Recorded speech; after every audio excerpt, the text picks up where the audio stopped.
Rebebe kontorobo shanderebo santa.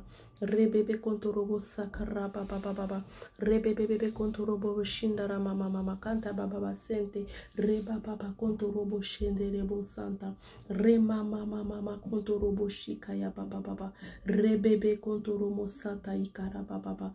Rebebe Seigneur, je prie Seigneur Dieu de gloire. Des fois on se dit que c'est comme si je prie, c'est comme si je fais les choses qu'il faut, c'est comme si je fais ce qu'il faut et puis il n'y a rien qui change. Moi, j'aimerais te demander, est-ce que tu es sûr que rien ne change? Ou les choses ne se font pas comme toi tu veux? Une fois, je me rappelle que j'ai dit au Seigneur, je priais pour l'extérieur, les choses externes de ma vie. Et le Seigneur m'a dit, ce n'est pas les choses que je vais changer, c'est toi que je dois changer. Quand je veux te changer toi, alors le reste va suivre. Quand je veux te changer, alors c'est là que vraiment ta vie va changer. Et alors là, j'ai commencé à prier, j'ai dit, Seigneur, alors change-moi, transforme-moi. Seigneur, modèle-moi, façonne-moi alors. Et quand il a commencé à me changer, alors j'ai vu que ma vie commençait à changer. J'ai vu qu'en tout cas, mon entourage changeait.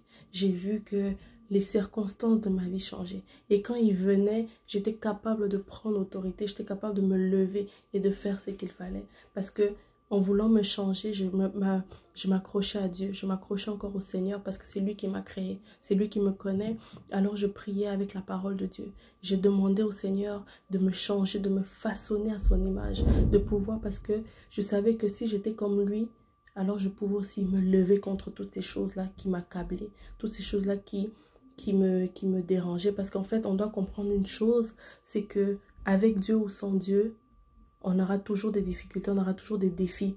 Avec ou sans Dieu, on aura toujours des problèmes en fait. Ça ne changera pas parce que j'ai Dieu et tout. Non, ce qui va changer, c'est la façon de les régler.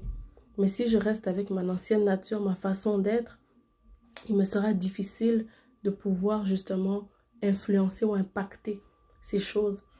Et c'est comme ça que je veux t'encourager à dire, change ta façon de prier. Des fois, on prie pour dire, Seigneur, ben, je veux pas de cette histoire, je veux pas de ce problème, je veux pas de ça, je veux pas de ça. Mais non, au contraire, demande au Seigneur, Seigneur, build-moi, transforme-moi, comme change-moi. Donne-moi ta mentalité, donne-moi ta façon à toi de faire et de régler les problèmes. Donne-moi ta façon parce que une fois que tu auras réglé un problème, un autre va se présenter. Tu auras réglé une situation, un autre va se présenter et c'est normal.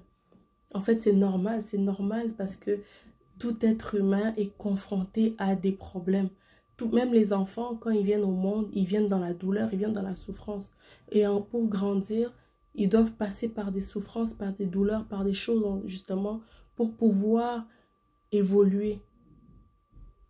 Mais nous qui avons Dieu, nous qui avons le Seigneur, justement, nous avons un allié de taille.